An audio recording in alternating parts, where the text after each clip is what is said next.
Hello tout le monde, j'espère que vous allez bien. Bienvenue dans ce podcast de la série Guéri pour briller. Aujourd'hui avec vous, vous avez Cheryl, Diana, Yann, ainsi que moi-même Naomi. Et aujourd'hui, on va parler de la restauration, un sujet très important mais très sous-estimé dans le corps de Christ. Et aujourd'hui, on est là pour détruire des forteresses, guérir les cœurs brisés et vraiment mettre en vous l'envie et le désir de la restauration. Alors, premièrement les gars, on va commencer par la base. Déjà, il faut la définition des blessures, de l'offense. Parce qu'on ne peut pas aller dans ce thème-là, de la restauration, etc., commencer à vous exhorter ou commencer à discuter, sortir des témoignages, sans que, en fait, on ait tous la même définition de la guérison, des offenses plutôt, des offenses et des blessures. Alors, est-ce que l'un d'entre vous a vraiment une définition des blessures, des offenses, etc. Alors moi, je dirais que les blessures, on peut définir ça comme en fait une marque que en fait un événement traumatique ou de manière générale une mauvaise expérience en fait a laissé en nous. Okay. Par exemple, tu étais petit, tu t'es peut-être embrouillé avec ta mère, peut-être que tu sais pas, mais ça a laissé une blessure en toi, de sorte que aujourd'hui ton comportement en fait va être affecté par les blessures qui t'ont marqué quand tu étais petit.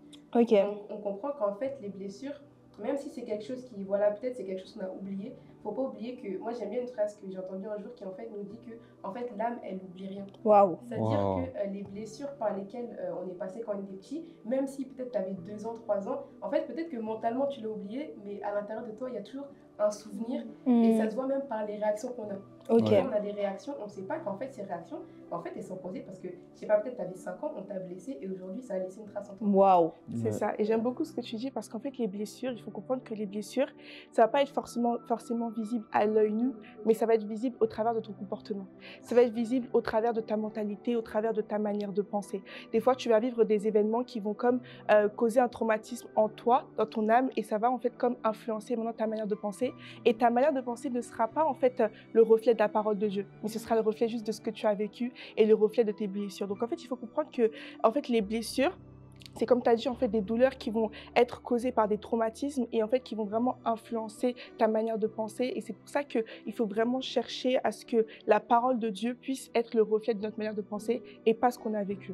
Ok. Là, c'est très pertinent parce que toi, tu parlais de marque, il me semble, et là tu as parlé d'influence.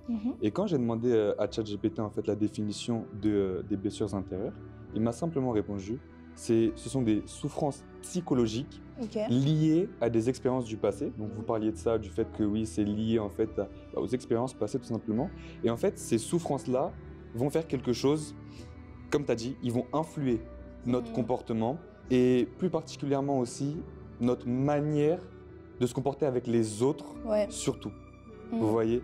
Et je pense que c'est ça, ou plutôt c'est l'une des choses qu'il faut vraiment pouvoir régler au niveau des blessures, c'est qu'en fait, ça influe trop notre manière de nous relier avec les autres. Parce qu'en fait, il faut comprendre que notre blessure peut également engendrer les blessures des autres. Ah, ça. Vous voyez, par exemple, beaucoup de gens ont été blessés dans leur enfance. Pourquoi est-ce qu'ils ont été blessés dans leur enfance? Parce qu'un jour, peut-être que leurs parents, qui eux-mêmes ont été blessés, les ont blessés. Ouais, mais j'ai une question, Yann. Est-ce que ça veut dire que maintenant, tout le monde est blessé? Parce que c'est la question qu'on peut se poser. Tu regardes la série, tu regardes le podcast, etc. Et en fait, des fois, on va vraiment plus se dire, ouais, c'est les autres. En fait, tu reconnais plus ta mère, ton père, ton frère, ta sœur. Et en fait, tu peux te demander, en fait, est-ce qu'en soi, je suis blessée ou pas? Parce que j'ai pas le souvenir qu'on m'a blessée. La vérité, hein, selon moi, tout le monde est blessé. Ok. En fait, il faut comprendre que les blessures, tu peux les savoir, mais la majorité du temps, la vérité, hein, tu les connais pas. Parce que c'est souvent lié à des expériences lorsque tu étais petit. Sauf que lorsque tu es petit, tu n'as pas forcément conscience de tout. Pour te prendre un exemple, est-ce que tu te rappelles de lorsque tu avais 4 ans? Est-ce que tu te rappelles de tout ce que tu as fait à 4 ans? Non. Pourquoi? Parce que tu n'avais pas encore la conscience de tout. Ça veut dire qu'il peut y avoir des expériences passées qui t'ont blessé, mais comme tu t'en souviens pas, bah, tu ne sais pas les blessures que ça a causées. Mais la vérité, hein, tout le monde est blessé. Ok. Là, on comprend vraiment la valeur de le conscient et le subconscient, tu vois, où il y en a beaucoup qui disent ne pas être blessés à cause de leur conscient. Ils se disent juste, mais moi j'ai eu une très belle enfance, j'ai eu des amis, j'ai une famille, etc. Mais déjà même le fait de regarder la série Guéri pour briller et à chaque fois pointer du doigt les autres et pas toi, pour moi c'est le signe d'une personne qui est blessée. C'est-à-dire que tu vois un trait de caractère, au lieu de te dire est-ce que j'ai ce trait de caractère, tu te dis ah ça me rappelle ma mère, tu es blessé contre cette personne. Vraiment des fois c'est signe. Vraiment, à chaque fois qu'on parle d'un poids, tu dis oh c'est trop mon père, mais tu es blessé contre ton père. Et c'est juste le reflet en fait de ta blessure en fait qui est en train de parler, pardon. Et c'est pour ça que déjà là on doit aller sur la base que tout le monde est blessé. À partir de là, c'est là où tu dois maintenant chercher où est ma blessure et même faire appel au Saint-Esprit qui va te révéler aussi à quel moment tu as été blessé parce que lui il connaît tout. Voilà. C'est ça. Moi, je trouve quelque chose de pertinent, c'est que des fois, en fait, lorsqu'on ne réalise pas premièrement que nous-mêmes on est blessé, en fait, on ne va rien faire pour chercher la restauration. Ouais. Et c'est pour ça que, en fait, des fois même dans notre vie chrétienne, ça peut arriver, on a comme des blocages justement de purée. Je prie, je médite, je jeûne, etc. Mais j'arrive pas à aller plus loin avec Dieu. En fait, des fois, on ne comprend pas que c'est en fait à cause de nos blessures. Ouais. Et c'est pour ça que je trouve que même la série d'enseignement que le pasteur Rémi propose, etc., qu'il a commencé avec nous-mêmes ce podcast, c'est vraiment pour vous faire réaliser qu'en fait, chacun d'entre nous a besoin de restauration. Ouais. En fait, on ne pourra pas avancer avec Dieu si on est restauré. Moi, par exemple, il y a un jour, pendant que je priais, à cette image que le Seigneur m'a montrée, c'est comme si, en fait, lorsqu'on est restauré, on peut demander à Dieu de nous remplir, mais en fait, les blessures vont être comme des trous dans un bol, qui vont faire que même si Dieu nous remplit, en fait, ça va pas rester. Ouais. C'est pour ça que des fois, moi, c'est quelque chose qui m'arrive au début, c'est que des fois, je priais longtemps, je sentais que j'étais remplie, mais je sentais que ça durait pas longtemps. Je me disais, mais attends, comment ça se fait? Est-ce que je dois prier beaucoup plus? Mais le Seigneur m'a fait comprendre qu'en fait, si tu es blessé, tu pourras pas avancer. Parce que même si le Seigneur met en toi, au bout d'un moment, c'est comme un bol fissuré, tu peux mettre de l'eau dedans, ça va couler, que tu le veuilles ou non. Ouais, c'est exactement ça, parce qu'en fait, la première étape de la guérison, en fait, c'est le fait de réaliser que tu es blessé.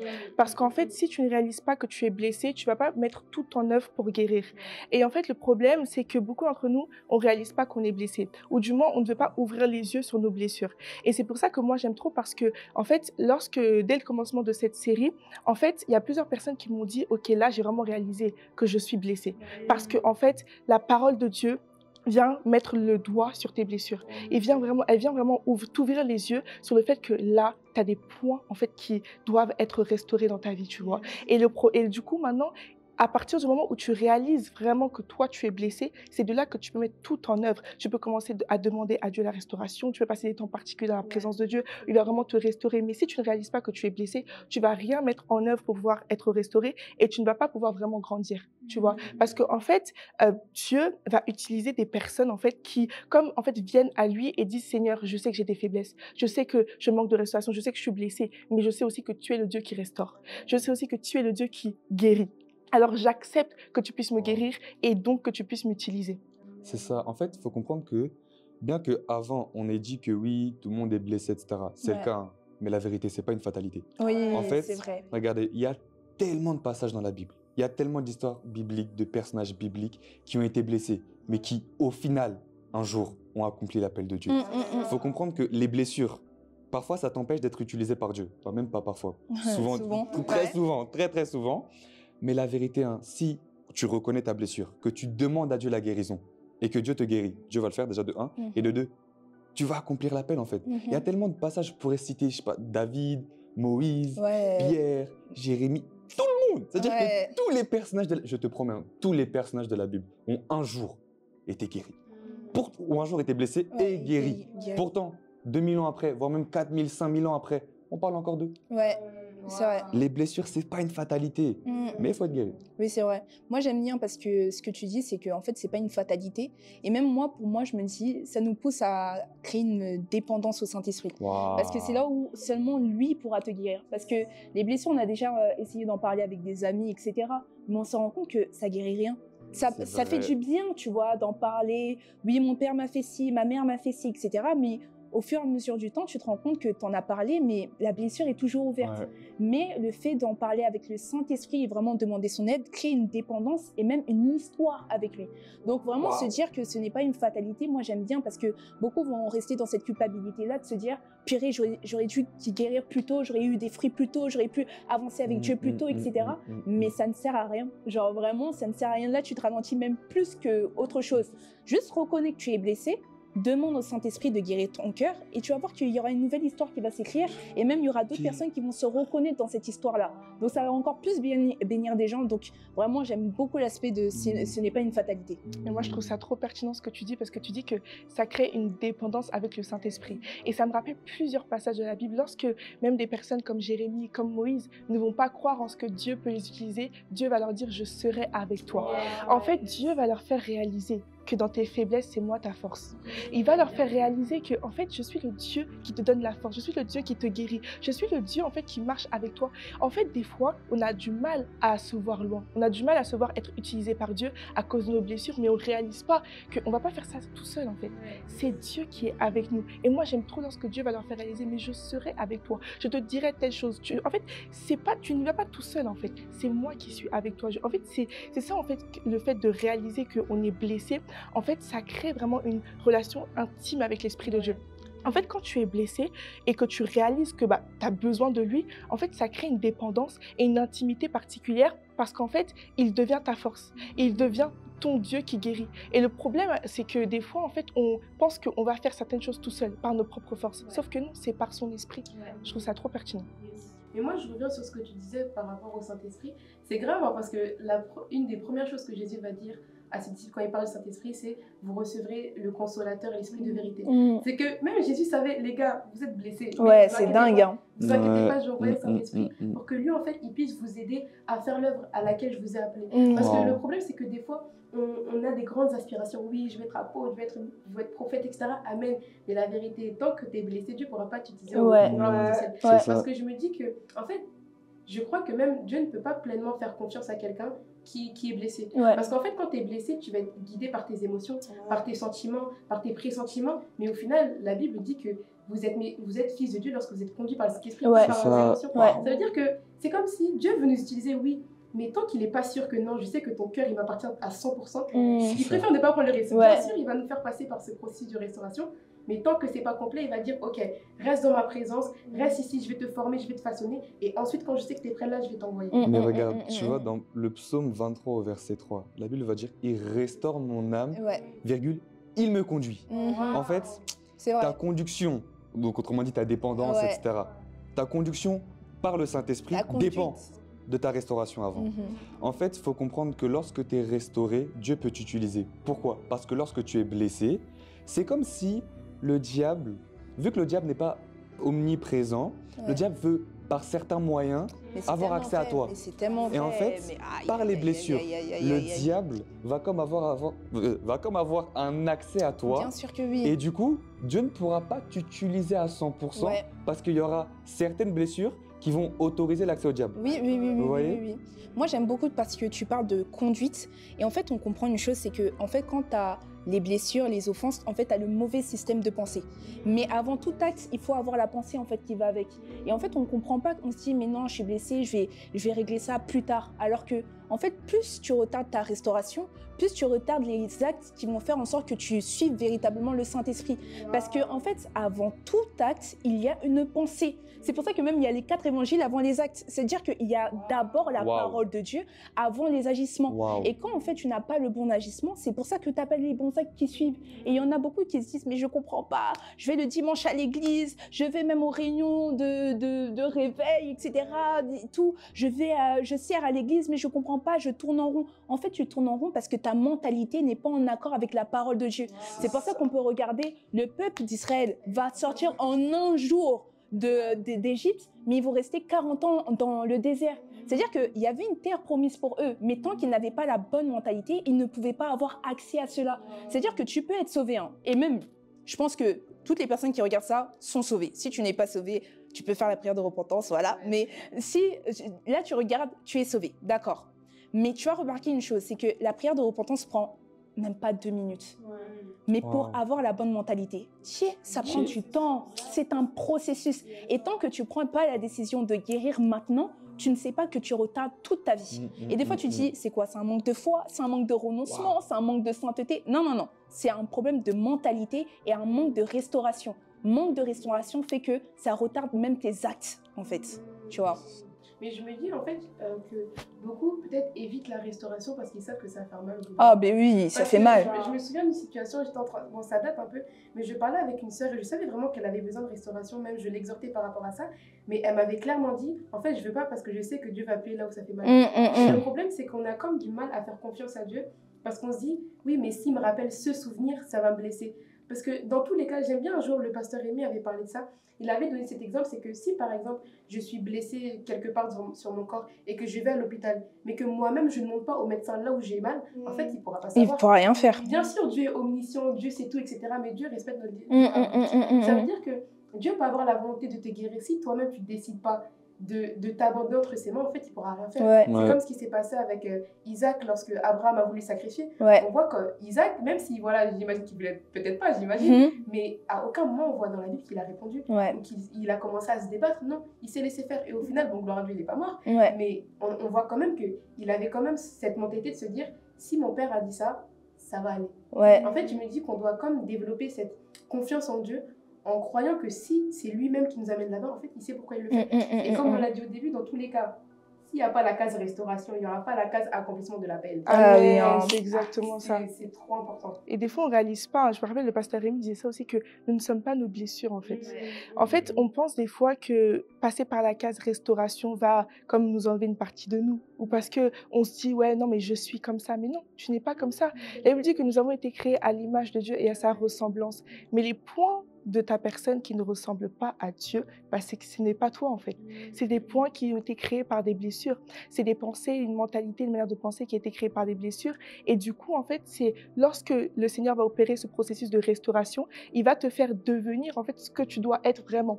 C'est-à-dire tout sauf tes blessures. Et en fait, tu dois vraiment réaliser que lorsque le Seigneur va te faire passer par le processus de restauration, en fait, tu vas comme devenir semblable de plus en plus à lui. Tu vas être encore plus semblable à lui et c'est dès ce moment-là en fait qu'il pourra vraiment et pleinement t'utiliser. Et comme tu as dit, quand il n'y a pas de case restauration, il n'y a pas la case accomplissement de l'appel.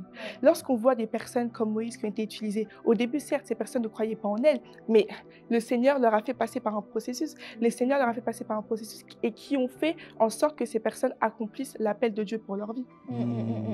Mais regarde, en fait c'est pertinent parce qu'il y a un autre passage dans la Bible où c'est Abraham, c'est l'histoire d'Abraham. Regardez, et c'est ce que tu disais tout à l'heure, il me semble, c'est que tu disais que, en gros, si tu n'es pas restauré, tu auras du mal en fait à te voir accomplir l'appel. Et regardez, moi ce qui me marque avec Abraham, c'est trop grave. Dans Genèse, donc peut-être 13 ou 14, je ne sais plus exactement, Dieu va dire à Abraham, lève les yeux et regarde, je ferai de cette nation, enfin je ferai de la poussière de la terre comme ta nation, enfin bref, en tout cas qu'il va engendrer une très grande nation. Sauf qu'à l'époque, ça ne l'était pas. Vous voyez, c'est-à-dire que Dieu lui dit, lève-toi et regarde ce qui n'est pas encore. Et c'est une dinguerie quand même. Dieu lui dit ça. Mais regardez, Abraham, vu qu'il est passé par ce processus de restauration, ou vu qu'il n'était pas encore blessé, que sais-je, mais en tout cas, il n'était pas blessé à ce moment-là. Il a réussi à se voir comme tel. De sorte que la Bible dit dans Romains, oui, il crut contre toute espérance, ou je ne sais quoi. C'est-à-dire que Dieu lui dit, oui, regarde, alors qu'il n'y a encore rien. Il n'y a encore rien. C'est-à-dire que regarde et vois-toi.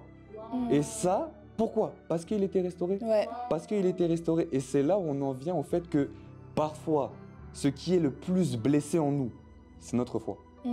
Parfois, on a du mal à se voir accomplir de grandes choses. On a du mal à se voir accomplir ou remplir des stades ou que sais-je encore. Et c'est pour ça, selon moi, pour savoir que tu es blessé, plutôt l'un des moyens pour savoir que tu es blessé, pose-toi, ferme les yeux et essaye de te visualiser plus tard. Si ce que tu visualises, ce n'est pas très grand, c'est vrai que ça vient pas de Dieu. Peut-être que tu es blessé. Ah oui. Si c'est très grand, bon, gloire à Dieu. Mais peut-être que tu es blessé quand même. Tu vois, peut-être que tu es restauré par rapport à ce domaine-là, mais peut-être que tu es blessé par rapport à tes parents. En fait, il faut comprendre que les blessures, c'est pas un tout. Les blessures, c'est un peu partout. Il y a beaucoup de domaines qui peuvent être affectés. Notre foi, au niveau de la scolarité, peut-être qu'on t'a souvent répété que tu étais bête. Et du coup, peut-être que tu es blessé. Et c'est pour ça que parfois, tu te dis, mais je suis bête, à quoi ça sert que je travaille? Bref, en tout cas, il faut comprendre que les blessures, c'est vraiment dans beaucoup de points. Et je pense que l'un des points principal, je ne sais pas, c'est vraiment la foi. Parfois, notre foi est blessée. Mais je comprends pourquoi c'est la foi qui est attaquée. Le juste vivra par sa foi. Ça veut dire que si on attaque ça, on attaque tous les domaines. C'est tous les domaines. C'est pour ça que j'aime bien le fait que tu précises qu'en fait, c'est dans tous les domaines des blessures. Parce que des fois, les gens, souvent, qui vont se dire, mais non, je suis pas blessée. Quand je regarde ma famille, quand je regarde mes amis, en fait, c'est partout. Genre, souvent, c'est partout. C'est pas juste un domaine. Il n'y a aucun homme qui naît avec juste une blessure dans un domaine. Et en fait, c'est même pas juste le fait de voir, comme tu disais, de grands stades, etc. Mais des fois, c'est même te voir avec une grande relation avec ton père ou avec ta mère. Des fois, les gens, ça, c'est aussi la foi. Genre de te voir plus tard, dans même pas 4 mois, dans 5 mois, pas dans 2 ans, parce que c'est trop facile. Il y en a, ils aiment trop ça. Dans 5 ans, mais assurément, le Seigneur va faire 5 ans plus tard. Dans 6 ans, non. Là, on te parle dans 3, 4 mois. Est-ce que tu te vois avoir une relation avec ton père où il est là, à côté de toi? Genre, même, il te fait un bisou. Des fois, on n'arrive pas à imaginer ça. Un bisou de ton père, c'est dégueulasse. Non. En fait, c'est bizarre, mais c'est ton père, genre, c'est ton géniteur. Et des fois, en fait, on se rend pas compte que ça, c'est une foi qui a été biaisée. Ta manière de voir est bizarre, en fait. Elle n'est pas la ressemblance de Christ. Christ, dans tous les domaines, il voyait haut, il voyait large, il voyait puissamment. Et toi, tu dois te voir même dans les études. Genre, on t'a dit, comme t'as dit, ouais, t'es bête. Maintenant, toi, t'arrives pas à te voir avec un bac plus 5. On te demande pourquoi. Ah non, tu sais, il faut un salaire, il faut l'argent. Non, c'est pas que t'es un entrepreneur. En vérité, c'est juste parce que dans ta tête, il y a un truc qui te dit, tu peux pas aller plus loin. C'est pour ça que là, il y a vraiment une urgence de tout simplement chercher la restauration. Pas juste d'être guéri, mais je trouve à chercher la restauration, chercher où j'ai été blessée. Parce qu'au début de la série, je ne sais pas si vous avez déjà ressenti ça, le passe parle des blessures, etc. et tout. Et à un moment donné, tu prends la parole, tu vois, tu dis « Amen, c'est fort ». Mais il y a une autre dimension où tu te dis « Ok, la parole est là, elle est prête à me guérir. Maintenant, je dois chercher où je suis blessée. » Là, même les domaines que je ne connais pas, mais où je suis blessée. Moi, en tout cas, je suis sortie comme ça de la série, où j'arrêtais pas de me dire « Mais attends, mais en fait, oui, j'ai des blessures que je connais, qui sont évidentes. Mais je dois chercher plus profondément. Le Seigneur doit sonder davantage parce que ce truc-là ne doit pas me ralentir. Vous voyez? Est-ce que vous aussi, vous avez déjà ressenti ça où vous dites, mais non, en fait, là, j'ai cette urgence-là de guérir que j'ai envie ou je n'ai pas envie? Mais moi, j'avais déjà ressenti ça parce qu'en fait, des fois, on a des blessures et en fait, on ne le réalise pas. Tu vois. Et du coup, quand on ne réalise pas sa blessure, on ne réalise pas l'urgence de guérir. Et moi, justement, ce que je disais au début, c'est qu'au travers du coup, de la parole de Dieu qui a été prêchée et tout, lors du début de la série, en fait, beaucoup ont réalisé, et notamment moi-même, j'ai réalisé l'urgence de ma guérison. En fait, c'est vraiment une urgence de guérir parce qu'en fait, c'est une urgence que Dieu m'utilise. Et c'est une urgence que Dieu... Mais c'est ça, en fait. En fait, Dieu veut m'utiliser, mais Dieu ne veut pas utiliser une personne remplie de blessures, tu vois. Et Dieu veut utiliser une personne qui est remplie de blessures parce qu'une personne qui est blessée va blesser aussi les autres. Tu vois, le pasteur Rémi dit ça, il disait que si tu es blessé, tu vas blesser les autres. Si tu es blessé, tu ne peux pas aimer comme Dieu aime. Si tu es blessé, en fait, tu ne peux pas vraiment être utilisé par Dieu. Et moi, j'ai vraiment réalisé que la dimension à laquelle je suis actuellement, en fait, si je ne vais pas beaucoup plus loin, certes, il y a une discipline, etc. et tout, mais il y a les blessures. En fait, il y a les blessures. Tu peux prier comme tu veux, tu peux jeûner comme tu veux, tu peux... Si tu es toujours blessé en toi, s'il y a des points en toi qui ne sont pas restaurés par Dieu, tu ne pourras jamais aller plus loin. Et moi, lors du début de la série et tout, j'ai vraiment prié, j'ai vraiment cherché plus de Dieu et le Dieu vraiment de ma restauration. Je me suis dit, Seigneur, en fait, je sais que je vais être utilisée par toi, mais je sais que je dois être guérie. Et en fait, moi, vraiment, il y a vraiment un point qui m'a vraiment poussée à vraiment, vraiment chercher la restauration, c'est que moi, j'ai vraiment soif d'être utilisée par Dieu. Et en fait, nous tous ici, on veut vraiment être utilisés par Dieu. Mais justement, en fait, on sait que c'est urgent que Dieu nous utilise alors que c'est urgent qu'on soit guéri. Tu pourras donner que ce que tu as. Donc, si tu as des blessures, tu vas donner tes blessures. C'est ça qui est dingue. Tu peux casser... En fait, tu peux casser l'image de Dieu auprès des gens. Parce qu'en fait, surtout quand tu as un poste dans ton église, etc., en fait, les gens vont se dire, mais si elle aime comme ça, c'est que Dieu aime comme ça. Si elle parle comme ça, c'est que Dieu parle comme ça. Alors que toi, peut-être, tu parles avec tes blessures. Tu aimes avec tes blessures. Mais eux, c'est l'image du Dieu qu'ils auront, en fait, tu vois. Et c'est ça l'urgence de la guérison. Mais regarde, tu vois, la Bible va dire que Jésus était le Fils de Dieu. En fait, il faut comprendre qu'à l'époque, lorsqu'on disait fils de quelqu'un, on parlait de représentant de quelqu'un. Ça veut dire que Jésus était sur terre en tant que représentant de Dieu. Et nous, on est appelés fils de Dieu. C'est-à-dire qu'on est appelés représentants de Dieu également. Mais vous savez, c'est ce que le pasteur Rémi disait ce dimanche, il me semble. Il disait qu'en fait, les chrétiens sont blessés par d'autres chrétiens, et c'est ce que tu disais, les chrétiens sont blessés par d'autres chrétiens parce que les chrétiens sont blessés. Mais j'aimerais même étendre cela. Les gens dans le monde ont parfois une mauvaise image du christianisme parce que les chrétiens sont bizarrement blessés. Vous voyez? Bizarrement blessés. Et en fait, ça, je trouve ça trop pertinent parce que je pense qu'en tant que chrétien, il faut vraiment qu'on puisse comprendre, de un, notre identité, et de deux, le fait qu'on est représentant de Dieu. Quoi. On ne peut pas faire des choses bizarres. Ah ouais. On peut pas. En fait, on peut pas. Non. On peut pas. Et en fait, le fait d'être guéri va nous amener à ne pas faire des choses bizarres, de telle sorte que les gens puissent avoir une bonne image du christianisme. Et je vous promets que c'est comme ça que les gens vont se dire « Ah, il y a le lait et le miel là-bas. » Ouais, de ouf. Mais moi, il y a quelque chose que j'aime bien même que tu as commencé à dire, c'est parler d'identité. Moi, c'est quelque chose que j'ai compris en ce moment. C'est que en fait, le diable, il attaque notre identité en tant que chrétien. Ce qui fait qu'aujourd'hui, on peut voir même des chrétiens, même si on sait voilà, que Jésus nous a donné le pouvoir de marcher sur la tête des scorpions, la tête du serpent, pardon, la queue du scorpion. En fait, on voit quand même des chrétiens être dominés par Satan. C'est vrai. Et en vrai, c'est pas normal. Mais je me suis rendu compte que ce qui faisait ça, c'est qu'en fait, nous, en tant que chrétiens, à cause des blessures, on ne savait plus qui on était. Ouais. On ne savait plus qui on était. Et ça me rend dingue parce qu'en ce moment, on médite sur ça. Et par exemple, lorsqu'on voit, hier, je crois, le Saint-Esprit m'a conduit à méditer Matthieu 4, lorsque voilà, Jésus a été tenté dans le désert, etc. Et même, j'en parlais avec une sœur et tout, c'était exercice vraiment pertinent. C'est qu'en fait, lorsque Satan va venir parler à Jésus, toutes les fois où il va lui parler, il va commencer ses phrases en disant « Si tu es le Fils de Dieu ». Oh, et yes. le truc, c'est que on comprend que, en fait, le diable, en fait, ça qui est terrible, c'est que des fois, le diable, il connaît plus qui on est que nous-mêmes. Et c'est pour ça qu'il arrive à nous faire tomber, parce que nous-mêmes, on ne sait pas qui on est. Et lorsqu'il parlait à Jésus, voilà, il lui disait, si tu es le Fils de Dieu, par exemple, fais en sorte que ces pierres deviennent des pains, etc. Et moi, quelque chose qui me bénit trop, c'est qu'à chaque fois que voilà, Satan parlait à Jésus, à chaque fois, Jésus répondait avec la parole. Et moi, ça que j'aime bien, c'est qu'en fait, il nous fait comprendre que mon identité, c'est pas ce que tu me dis, l'identité, elle se trouve dans la parole. Plus je passe du temps dans la parole, en fait, plus je sais qui je suis. Parce que la Bible dit que tel il est, tel mon sang. Mais la Bible dit aussi qu'en fait, on comprend que Jésus, c'est la parole faite chair. Ça veut dire que plus on cherche à comprendre, en fait, à plonger nos regards dans la parole, en fait, plus on saura nous qui on est. Parce que le problème, et c'est pour ça que même certains, on tombe à cause des blessures dans des crises identitaires. Oh yes, oh my God. Par exemple, à cause des blessures, tu as un groupe d'amis, etc. Tous tes amis aiment une même chose. Toi, tu vas comme te sentir forcé d'aimer la chose pour pas te sentir rejeté. Mais au final, tu es là, tu grandis, tu sais même plus ce que tu aimes. Quand tu regardes dans le miroir, tu te dis, en fait, je suis qui? Est-ce que je n'arrive plus à me connaître? Mais ça, c'est à cause de quoi? Parce qu'en fait, on sait pas qui on est. Tu sais, il y a un truc pertinent que tu dis, c'est que à cause des blessures, on va se demander qui on est. Et en fait, il y en a où il y a un certain point, en fait, ou du moins un certain niveau, où ils vont tellement pas savoir qui ils sont, ils vont tellement pas savoir que la parole décrit qui ils sont, qu'en fait, ils vont se décrire selon leurs blessures. Tu vois? Et c'est pour ça que, surtout nous, les femmes, je pense que vous connaissez ce point-là, où il y a des femmes qui se décrivent comme haineuses des hommes, tu vois, contre les hommes, tu vois. Désolée Yann, mais je pense que tu vois un peu, même sur les réseaux sociaux, où des personnes ils ont la rage, c'est-à-dire que la rage contre les hommes avec un grand H, et sans savoir qu'en fait, c'est juste la réaction à leurs blessures. Et quand tu regardes leur passé, il y a un homme là, il y a un petit goumin qui se cache derrière. Ils ont tellement mal vécu la chose qu'ils ont mis tout le monde dans une case, ils se sont dit, c'est bon, toi, je vais te mettre là-bas.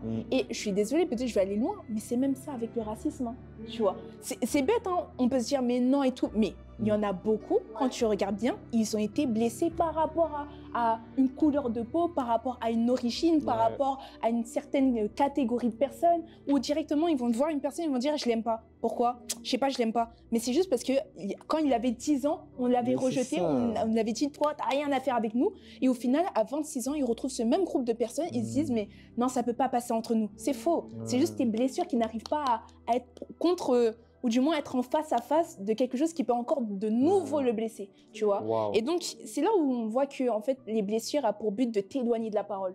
Parce que si tu es en contact avec la parole, en fait, tu ne seras plus les blessures.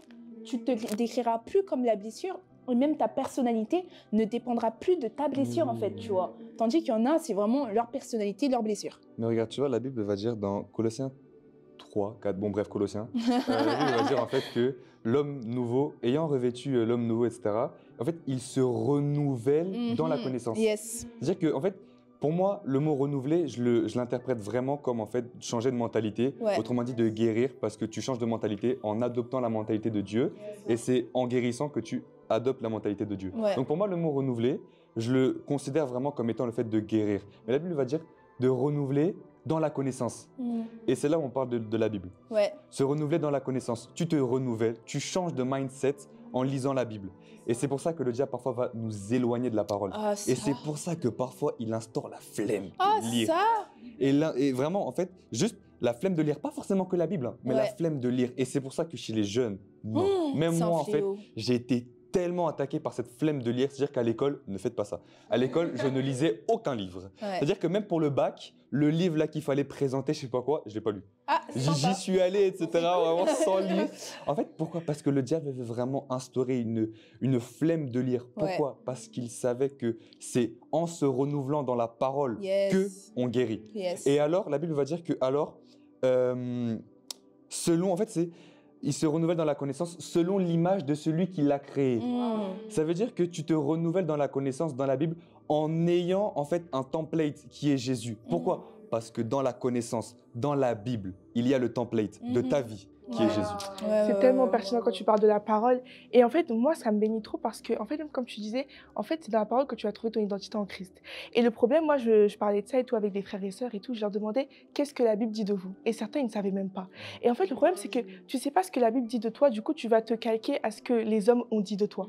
Tu vas te calquer à ce que tes parents ont dit de toi. Tu vas te calquer à ce que le monde a dit de toi. Et du coup, tu vas penser que tu es comme ça. Sauf que non, tu es ce que la parole de Dieu dit de toi. Mais si tu ne vas pas chercher dans la parole, en fait, tu ne peux pas savoir qui tu es véritablement. Ton identité en Christ, elle se trouve dans la parole. Il faut que tu comprennes que depuis que tu es venu à Jésus, tu es une nouvelle créature. Tu n'es plus ce que les gens ont dit de toi. Tu n'es plus ce que tes parents ont dit de toi. Peu importe ce que tes parents ont pu dire, ou même des personnes autour de toi, peu importe ce qu'ils ont pu dire, mais tu n'es pas cela. En fait, la Bible dit quelque chose de nouveau de toi et c'est à toi d'aller chercher cette révélation-là dans la parole de Dieu. Parce que c'est au travers de la parole de Dieu que tu vas découvrir ta réelle identité et qui est Dieu également aussi. Tu vois. Et c'est pour ça que, en fait, c'était trop pertinent quand tu as dit que, en fait, c'est dans la Bible que tu vas découvrir cela. Et c'est pour ça que, en fait, même si des fois, tu peux avoir la flemme, etc. et tout, peu importe, tu dois chercher dans la parole de Dieu ce que le Seigneur dit de toi et qui est Dieu aussi réellement. Parce que, en fait, c'est au travers de la parole que tu vas connaître qui est Dieu, mais également connaître qui es-tu en Christ. Et en fait, c'est vraiment en cherchant dans la parole de Dieu que tu vas découvrir ta véritable identité et du coup, ce processus-là de restauration va être opéré dans ton âme. Tu sais, j'aime bien une chose que tu vas dire, c'est que en fait, on ne sait pas qui on est tant qu'on n'est pas au contact tout simplement de la parole. Et j'aime bien en fait l'audace de Jésus. Il va voir Pierre et il va pas dire en fait maintenant moi je vais t'appeler Pierre. Non, il dit et moi je dis que tu es Pierre. En fait, c'est comme si là, il va détruire toutes les pensées, toutes les mauvaises choses qu'on lui avait dit, le surnom qu'on lui avait donné, la mentalité qu'on va dire. Il a dit « et moi, je dis ». C'est-à-dire que les autres, on peut dire des choses, hein, mais moi, ma parole est au-dessus de tout ce qu'on a pu dire de toi. Et moi, je dis que tu es Pierre et sur cette pierre, je bâtirai mon église. Et j'aime trop comment il va prendre une autorité sur tout ce qu'on a pu dire de lui. Tu vois, on l'appelait Roseau, on l'appelait Simon, on l'appelait, voilà, quelqu'un de ballant, quelqu'un qu'on ne peut pas bâtir sur lui. Mais Dieu va dire, attends. Quand toi, tu es avec moi, moi, je dis quelque chose de différent sur toi. Donc, aie conscience de ce que moi, je dis. C'est pour ça que là, vraiment, pour vous donner un petit conseil, parce que là, on parle beaucoup de la parole, il faut vous tuer à la parole. Vraiment, c'est... Non, là, c'est la clé. Parce que là, il nous reste quelques minutes en soi. Et j'aimerais qu'on puisse donner chacun des conseils vraiment, pratiques. Et moi, le conseil que je pourrais donner, un conseil vraiment pratique en me basant sur ce qu'ils ont pu dire, c'est que la parole, c'est la base de tout. Vraiment, tu peux chercher la restauration chez un copain, chez une copine, chez même un fiancé. Ils vont rien faire. Et c'est pour ça que beaucoup de mariages là se détruisent, hein, tu vois. Tu vas dire, mais comment vous savez pas, il n'y a pas de bague. Oh, mon ami, on est éduqués, nous, on est éduqués. Mais plus sérieusement, c'est vrai, il y a des mariages qui se détruisent parce qu'ils pensent que cette personne m'a aimé comme j'étais. Elle a vu tous mes défauts. Elle m'a accepté. Ils croient que dans le mariage, ça va être aussi comme ça. Pardon, cette personne aussi est blessée, hein, et elle va aussi te blesser. Donc si toi, tu n'es pas restauré, c'est deux personnes blessées qui vont se blesser. Ça fait beaucoup de blessures, tu vois. Donc là, il faut comprendre que c'est pas par les copains, les copines, le copain, la copine, le mari, la femme que tu pourras chercher ta restauration, même pas par ton pasteur. Ah oui, hein, ils peuvent te guider. Parce que c'est le rôle du berger, mais c'est pas lui qui restaure. Il n'y a que le Seigneur qui le fait. Donc c'est pour ça que là, tu dois même te forcer. Je sais que les chrétiens n'aiment pas ça, notre génération n'aime pas le forcing, le fait de faire les choses par discipline. Mais nous, on n'est pas des chrétiens de TikTok. Ouais. Amen. Désolée. On n'est pas des chrétiens de TikTok, on est des chrétiens de la Bible. La Donc nous, parole. quand la parole nous dit de la méditer jour et nuit, on la médite jour et nuit. Donc voici mon conseil. Est-ce que toi, tu as un autre conseil? Moi, justement, j'ai un autre conseil. Et en fait, je demandais à mon pasteur, justement, il nous parlait des blessures, etc. Mais je disais, Pasteur, concrètement, comment guérir? Oh. Et en fait, il m'a répondu simplement, et une expérience avec l'amour de Dieu. Oh, En fait, si c'est Dieu qui t'a créé, et s'il te fait vivre son amour, tu vas être guéri. Il n'y a pas de plus grand amour que l'amour de Dieu. Ah oui. C'est-à-dire qu'en fait, il peut tout faire. Hein. Ouais. L'amour de Dieu peut tout faire. Et moi, je sais que c'est ça qui m'a guéri. J'avais une blessure, notamment par rapport au rejet. Genre, j'ai vécu des choses dans le monde, etc., lorsque j'étais dans le monde, qui ont vraiment créé une blessure du rejet. Et ça s'est vraiment manifesté une fois arrivé en Christ. Et une fois, à un moment, je priais, un temps de prière lambda, mais vraiment, genre, comme tout le temps, quoi. Et en fait, je priais, etc. D'un coup, je me suis mis à genoux, je me suis effondré, j'ai pleuré. Genre comme un gros bébé. Genre vraiment comme un gros bébé. J'ai bien pleuré. J'ai vraiment bien pleuré. Et j'ai vraiment vécu l'amour de Dieu. Et je suis ressorti de là en étant totalement restauré. Et le domaine dans lequel la blessure se manifestait, ça ne s'est plus manifesté du tout après. Hein. Mais vraiment, premier degré. Hein. Yes. Et ça m'a vraiment marqué cette expérience-là. C'est pour ça que lorsque mon pasteur m'a dit ça, j'ai dit...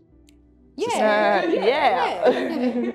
Non, c'est trop vrai. En fait, j'allais dire vraiment la même chose. En fait, il faut réaliser que l'amour de Dieu guérit. En fait, lorsque tu réalises que le Seigneur t'a choisi par sa grâce, par son amour, c'est là en fait que tu es vraiment restauré. En fait, le problème, c'est que des fois, on se dit qu'on ne mérite pas l'amour de Dieu.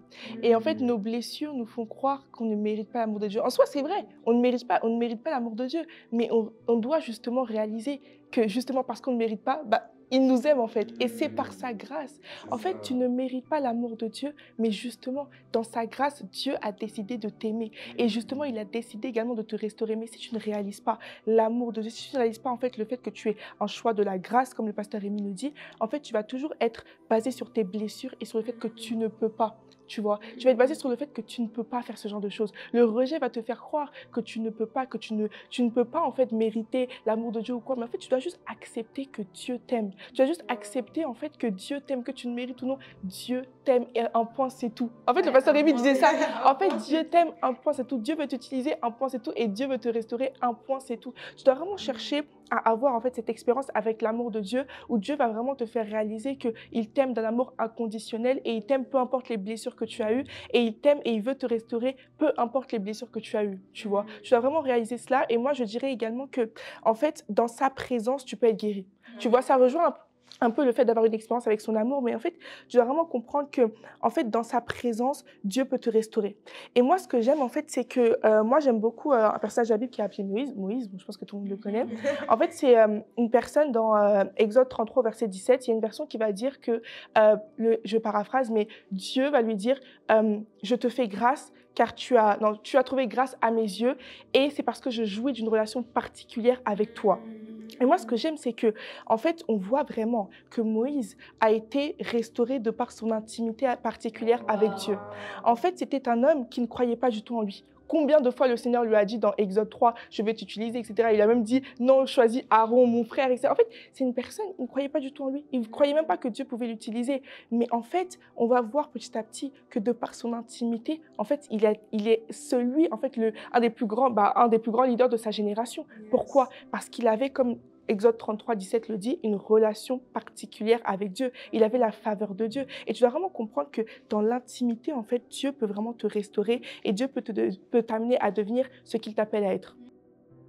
C'est très pertinent ce que tu dis parce que, en vrai, je me souviens d'une phrase, je ne sais plus si j'avais écouté dans une prédication, mais je pense que peut-être c'était même le pasteur Rémi qui l'avait dit.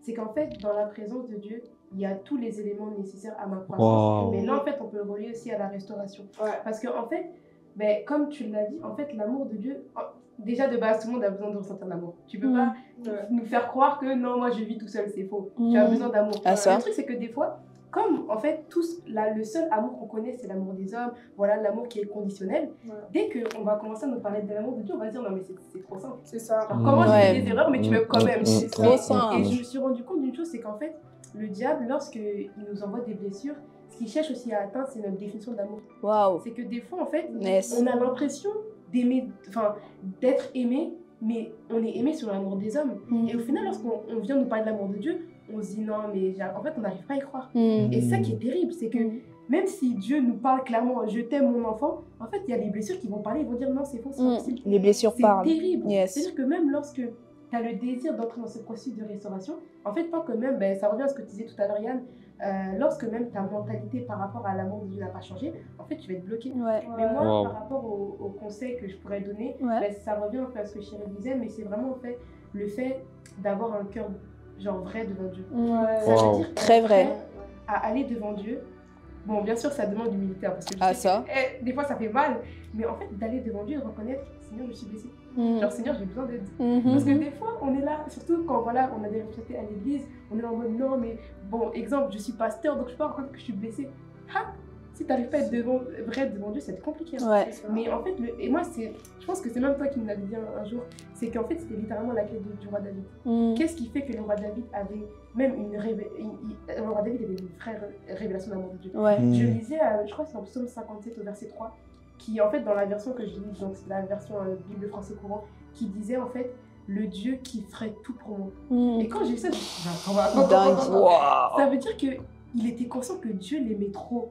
Qu'il s'est dit, je sais qu'il va faire tout pour moi. C'est-à-dire que même si je tombe au plus bas, je sais qu'il ira me chercher. Mais c'est grave. C'est qu'il avait compris c'est quoi l'amour de Dieu. Mais on se rend compte lorsqu'on lit les psaumes, on voit à quel point le roi David est vrai devant Dieu. Alors qu'il était roi.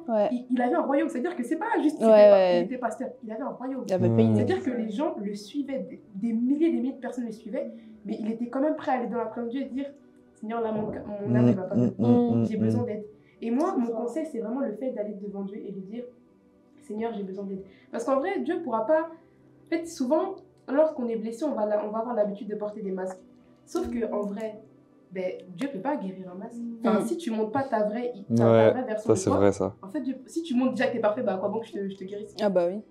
En vrai. Donc en vrai, moi, je dirais vraiment que le fait d'être vrai devant Dieu, le fait d'accepter, ça fait mal, je le sais, mais le fait d'accepter d'aller dans la présence de Dieu et reconnaître, Seigneur, je suis blessé. Et je pense que c'est même dans les temps comme ça, qu'en fait, moi, c'est ce qui s'est passé avec moi, c'est que c'est dans les temps comme ça que même Dieu m'a révélé que j'étais blessée à certains points, alors que je ne savais pas. Mais c'est quand je lui ai dit, Seigneur, là, ça va pas, qu'il m'a dit, ok, il y a ça qui va pas, il y a ça qui va pas, j'ai dit, ok, bon, au moins le processus a commencé, quoi. Et vous aussi, le processus va commencer. Comme vous avez compris, là, on est dans une série Guérie pour briller. Et vraiment, nous, on va briller. Nous, on a décidé qu'on va briller. Et on a décidé aussi de vraiment chercher la restauration. C'est pour ça que si aujourd'hui, là, tu as regardé le podcast et tu t'es dit, mais purée, mais c'est trop pertinent. À savoir, c'est même pas un dixième, un pourcentage de la pertinence, de la sagesse de la série Guérie pour briller. Voilà pourquoi je t'invite vraiment à regarder les différents épisodes et tu vas voir que vraiment la parole va faire un travail en toi. Nous, on a pu te donner certains conseils dont de tout simplement lire, méditer la parole. On t'a donné comme conseil de vraiment chercher l'amour de Dieu. On t'a donné comme conseil véritablement de rester dans sa présence, de demeurer dans sa présence et d'être vrai dans sa présence. Mais c'est vraiment même pas un dixième des conseils qu'on pourrait te donner. Voilà pourquoi je te conseille véritablement de suivre cette série du début jusqu'à la fin. Et on se retrouve à la fin et avec notre lumière, quoi. On va trop briller. Donc voilà, c'était nous. C'était Cheryl, c'était Diana, c'était Yann, c'était moi-même Naomi. Et on se retrouve tout prochainement pour une autre série. Mais en tout cas, on compte sur toi pour bien suivre cette série-là. Guérie pour briller.